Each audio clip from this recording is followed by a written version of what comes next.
selamat datang di podcast kita. Kali ini kita kedatangan tamu spesial. Sebelum aku kenalin tamunya siapa nih yang Gen, kalian tahu gak sih kalau timeline pembukaan beasiswa LPDP ini lagi dibuka nih, udah mulai dibuka dari sekarang. Nah, untuk itu buat teman-teman yang Gen yang mau ikut beasiswa LPDP, boleh banget segera dikepoin informasinya, timeline pendaftarannya, persiapannya, dan lain-lainnya. Nah, untuk itu kita udah kedatangan tamu yang spesial banget nih. Ada alumni LPDP yaitu Bang Yoel.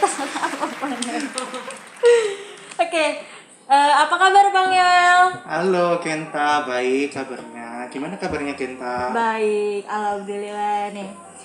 Oke, Bang Yoel nih. Bang Yoel kan sebagai alumni dari LPDP. Aku mau tahu dulu dong nih, gimana sih sebelum masuk LPDP, kayak pendaftarannya, persiapannya gitu kan pasti susah nih. Nah, aku mau tahu dulu dari Bang Yoel tuh tahu LPDP tuh awalnya dari mana sih, Bang? Dulu lebih tepatnya tahu informasi LPDP itu dari teman les. Jadi dulu sempat pernah ikut les kursus IELTS gitu ya, di sebuah lembaga tes IELTS. Nah, saya dapat informasi dari teman gitu bahwa ada jenis-jenis beasiswa gitu, ada seminar atau workshop gitu beasiswa. Terus saya ikut seminar itu dan ternyata waktu itu ada workshopnya tentang LPDP gitu, dan tahu ternyata ada nih beasiswa dari pemerintah Indonesia melalui Kementerian Keuangan gitu ya, untuk memberikan beasiswa bagi putra-putri bangsa Indonesia gitu untuk melanjutkan studi S2 dan S3 di dalam maupun di luar negeri kayak gitu. Oke, berarti taunya dari teman-teman juga karena dari seminar juga. Iya, Oke. betul. Terus nih, Kak Bang Yoel sebagai alumni LPDP kemarin nerusin di universitas mana sih Bang di luar? Kemarin kebetulan S2-nya ambil di University of Glasgow, di kota Glasgow di Scotland, United Kingdom gitu, di Inggris gitu. Oke. Dan mengambil bidang Master of Public Health.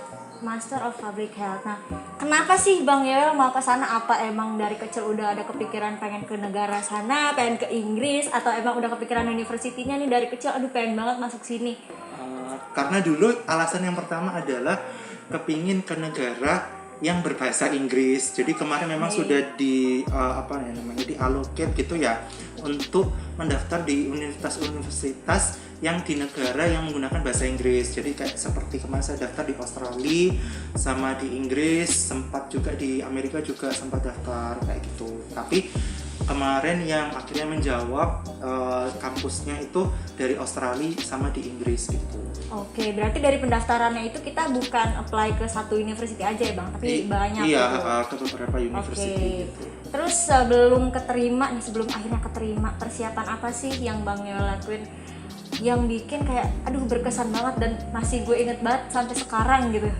Sebenarnya proses daftar beasiswa itu proses yang cukup panjang ya gitu ya. Kita benar-benar mulai dari harus cari-cari tahu dulu infonya dulu. Masih ingat banget ikut dari satu seminar ke seminar gitu, dari satu workshop ke seniat itu. Iya, ke workshop kayak gitu kan. Terus harus cepet tahu ada seminar apa gitu, ikut kayak gitu-gitu. Terus habis gitu sempat gitu waktu lulus gitu nggak langsung kayak kerja gitu, tapi benar-benar nyiapin persiapan bahasa Inggris gitu, belajar bahasa Inggris sampai sempat dulu nganggur 6 bulan terlebih dulu setelah lulus gitu untuk belajar TOEFL gitu ya, TOEFL terus IELTS kayak gitu.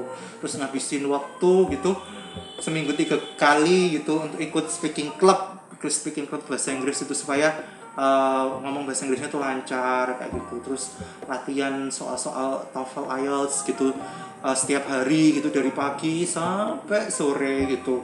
Kadang-kadang bisa ngabisin waktu 12-13 jam gitu sehari gitu.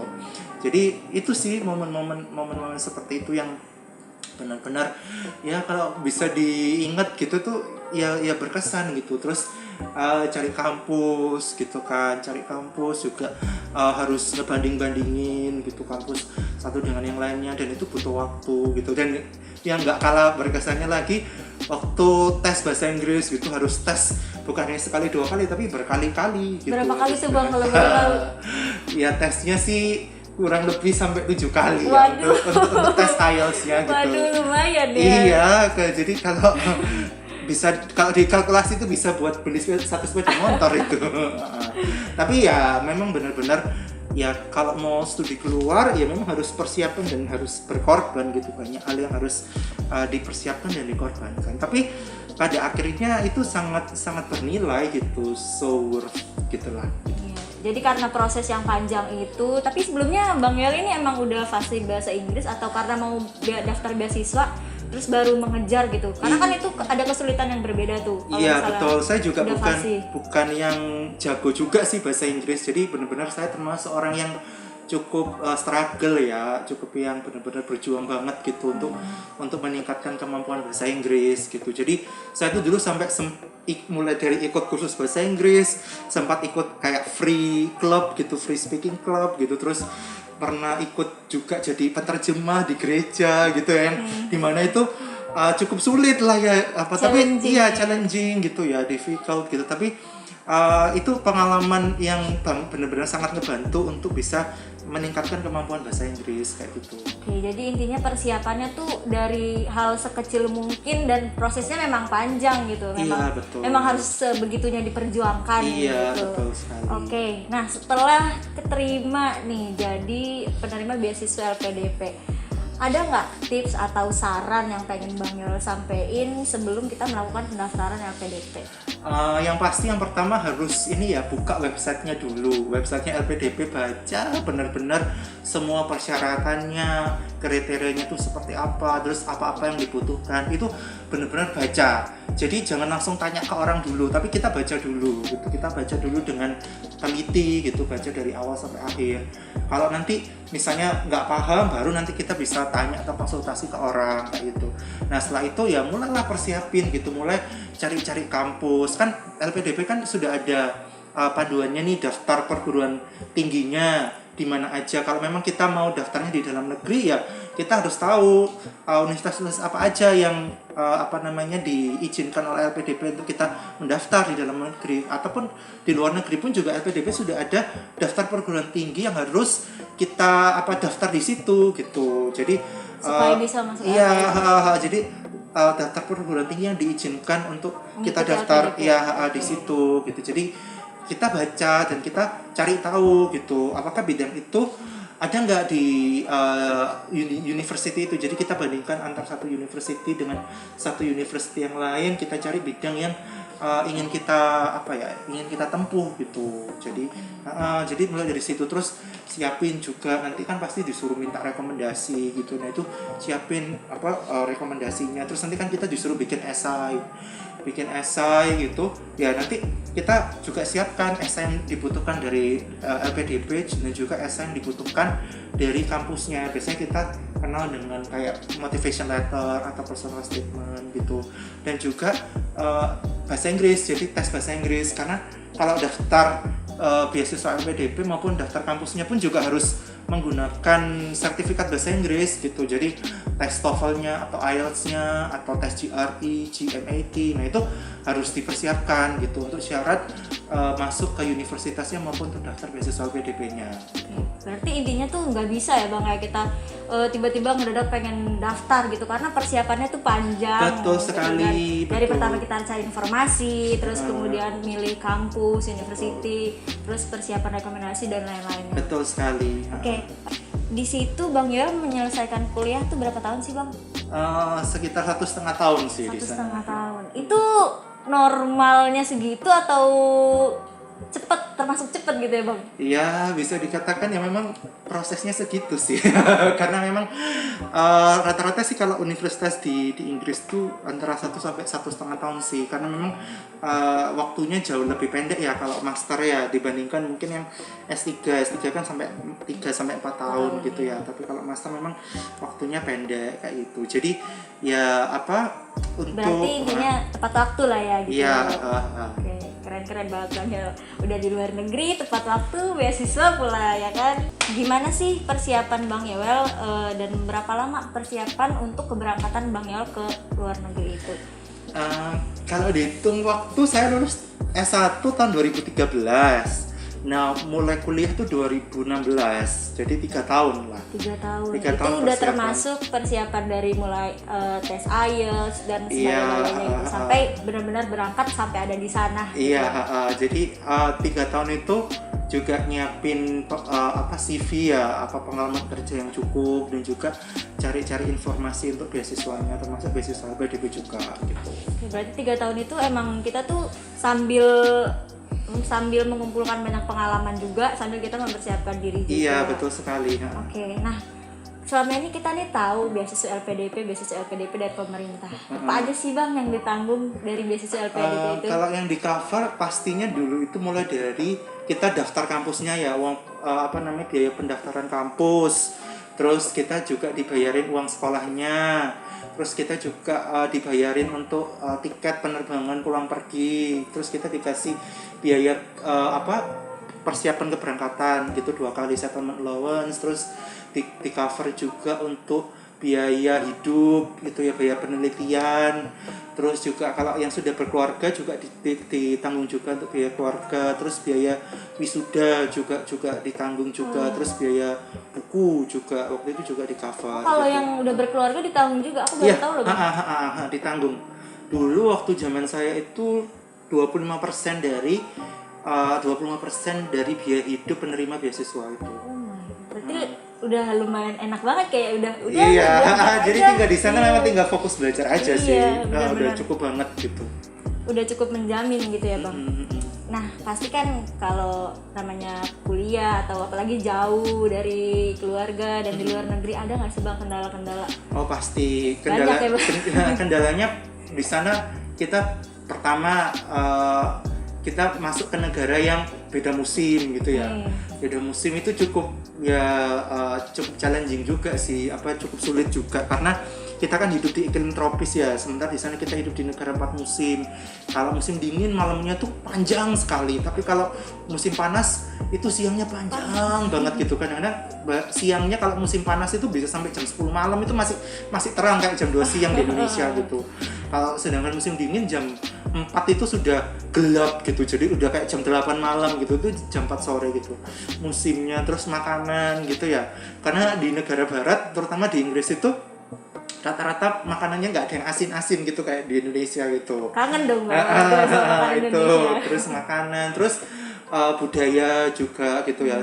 Di sana benar-benar sudah sangat teratur gitu, semuanya teratur. Orang budaya antri, terus habis gitu orang tuh kalau naik transportasi umum itu juga sama, nggak ada yang bejubel atau apa, benar-benar teratur banget Rapih gitu sih ya. teratur banget. Terus yang buat berbeda lagi itu sistem pendidikan gitu. Ini yang Gimana mungkin tuh, paling krusial ya, karena sistem pendidikan di Indonesia dengan di luar negeri, di negara barat itu berbeda sekali gitu. Kalau di sini kan kita cenderung mungkin kita kuliah tuh kita kayak dicekokin sama dosen kita gitu. Kita dikasih tahu semua materi. gitu ya, kita istilahnya dicekokin semua apa yang dari buku gitu. Benar-benar kita itu sudah dosen tuh kita datang ke kelas gitu, kita cuma dengerin gitu. Tapi kalau di luar negeri nggak bisa seperti kayak gitu. Di luar negeri kita harus mandiri. Jadi waktu kita akan lebih banyak untuk mencari bahan itu secara mandiri, menggali informasi, terus menggali tugas gitu ya. Dan juga semua belajarnya kita semua serba mandiri. Tapi nggak usah khawatir, di sana untuk resources gitu ya, untuk buku-buku, akses ke jurnal gitu, dan literatur sangat mudah sekali gitu. Di perpustakaan tuh sangat tersedia, dan di sana perpustakaannya sangat nyaman sih kayak gitu. Jadi itu sih, kita lebih banyak menghabiskan waktu untuk belajar mandiri dibandingkan kita datang ke kelas yang cuma tinggal nerima materi gitu loh. Dengerin gitu. Iya, itu perbedaan yang pertama. Terus yang kedua, di sana kita dituntut untuk punya namanya critical thinking. Jadi kita dituntut untuk bisa berpikir kritis gitu. Dan itu yang bagi saya itu cukup sulit, karena kita di Indonesia tidak pernah dibiasakan atau budaya kita untuk berpikir kritis gitu ya. Jadi maksudnya berpikir kritis itu apa sih? Berpikir kritis itu kita dituntut untuk bisa bagaimana kita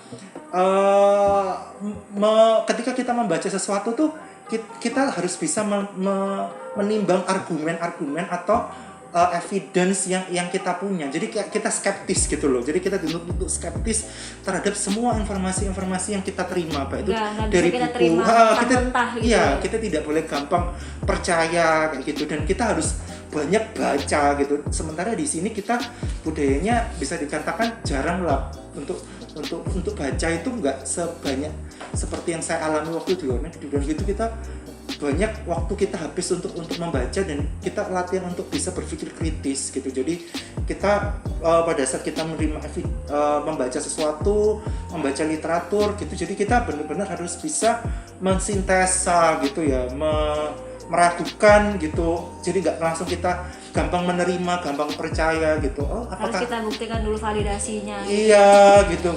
Kita bandingkan dengan evidence yang lain seperti kayak gitu. Jadi semua di sana juga tidak ada yang bisa dikatakan 100% benar gitu. 100% benar dan 100% salah gitu. Jadi semuanya itu benar-benar tergantung bagaimana kita bisa berargue gitu, bisa kita membuktikan pendapat kita sesuai dengan evidence, dan segala sesuatu tuh berhak untuk diragukan gitu. Jadi kita tidak gampang percaya. Iya. Gitu. Itu berarti bedanya tuh sistem pendidikan di sana sama di sini itu, kalau mahasiswa di sana atau pelajar di sana tuh dituntut untuk mempunyai careers yang lebih gitu. Iya, critical thinking sih, ya. lebih tepatnya berpikir yang kritis dan gitu. harus lebih aktif gitu. Iya, dan yang terakhir juga yang menjadi perbedaan dari sistem pendidikan kita adalah di sana itu benar-benar dosen itu sangat objektif gitu ya. Jadi benar-benar mendapatkan nilai itu bagus tuh memang karena kita benar-benar sudah belajar dengan sangat serius. Bukan gitu. karena deket kayak di sini. Iya gitu. Jadi benar-benar tugas kita, terus ujian kita itu benar-benar dibaca sama mereka gitu. Jadi ketika kita benar-benar mengalokasikan waktu kita, mendedikasikan waktu kita untuk benar-benar mencari tahu, kita belajar, mengerjakan tugas-tugas itu, ya nilai kita pasti akan bagus. Itu beda kalau mungkin pengalaman saya waktu dulu kuliah, misalnya waktu masih S1 di sini gitu. Ya pokoknya ketika saya sudah mengerjakan tugas gitu, ya sudah nilai saya pasti bagus gitu. Sementara kalau di luar negeri enggak. Ketika kita mengerjakan tugas, dosen akan masih melihat kita gitu. Isinya benar nggak, sesuai nggak dengan yang diminta dari tugas tersebut gitu. Sudah dalam nggak analisanya gitu. Kalau nggak sesuai ya sudah nilai kita pasti jelek gitu. Dan pengalaman saya di sana nggak bisa model belajar sistem kebut semalam gitu, atau belajar mepet-mepet deket, nggak bisa. Karena saya pernah mencoba dulu masih di awal-awal ya, belajar mepet-mepet gitu, nilai saya jelek asli. Tapi waktu saya rubah kebiasaan itu, benar-benar saya mempersiapkannya mungkin 3 atau 4 bulan sebelumnya gitu ya. Sampai 3-4 bulan? Iya, mempersiapkan itu beneran gitu, nilai saya bagus gitu. Nilai saya bagus. Jadi memang benar-benar harus well prepare gitu. Iya, jadi ketika di sana memang kita dituntut untuk benar-benar belajar, dan ketika kita mendapatkan nilai yang bagus ya memang karena kemampuan kita sudah mencukupi, sesuai dengan apa yang sudah kita lakukan dan kemampuan kita. Iya, gitu. betul. Oke, kalau tadi kita udah ngomongin tentang perbedaan sistem pendidikan. Nah, kalau untuk kehidupan Bang Yoel pribadi, ada nggak sih perbedaan ketika Bang Yoel di sini bareng keluarga di Indonesia sama di luar negeri, atau mungkin di sana Bang Yoel merasa suka rindu keluarga, atau suka nggak ada temen yang seperti di Indonesia, atau gimana gitu Bang? Iya, kalau itu pasti di awal-awal 3 bulan pertama, 4 bulan pertama itu ada namanya fase homesick ya. Jadi pasti ada kangen rumah kayak gitu. Itu pasti ada gitu. Tapi kalau nanti di luar negeri itu ya carilah komunitas gitu. Komunitas mungkin sesama pelajar Indonesia, atau saya biasanya juga ikut komunitas gereja di sana kayak gitu. Jadi ya supaya kita nggak merasa kayak sendiri ya, dan kita juga ada aktivitas kayak gitu. Tapi yang saya rasakan sih ketika kita banyak menghabiskan waktu kita untuk belajar ya, sebenarnya nggak ada waktu kita juga untuk homesick, untuk agak susah bersosialisasi gitu kalau belajar gitu. Karena memang di sana waktunya kita banyak habis untuk belajar mandiri sih gitu, menggali sendiri seperti kayak gitu. Itu sih. Jadi nggak banyak waktu luang yang kayak, aduh gue nggak punya temen nih, gue nggak ada yang nemenin gitu. Iya, karena memang kita udah sibuk fokus ke pendidikan, fokus ke studi gitu ya. Tapi tetap sih ya, tetap butuh. Tetap butuh istilahnya teman atau komunitas gitu ya, karena kadang-kadang kan ada fase-fase nih, aduh misalnya kayak nilai kita jelek atau misalnya aduh kita kangen nih sama keluarga kita gitu. Nah kadang teman-teman itulah yang bisa saling support satu dengan yang lain kayak gitu. Nah, Iya sih bang, apalagi jauh gitu, kalau kita sendirian banget tuh kayak gimana gitu, iya, sedih gitu ya bang. Oke, tadi kita udah proses dari abang awal pendaftaran sampai terima, bahkan sampai jadi alumni. Nah kalau dari LPDP-nya sendiri itu ada nggak sih bang prosedur yang apa ya, bisa dikatakan menjawab atau membantu kesulitan yang dirasakan sama pendaftarnya atau aplikatornya yang mendaftar ke sana? Misal kita ada kesulitan dalam bidang apa, nah pihak LPDP-nya itu ada kontribusi nggak bang untuk bantu?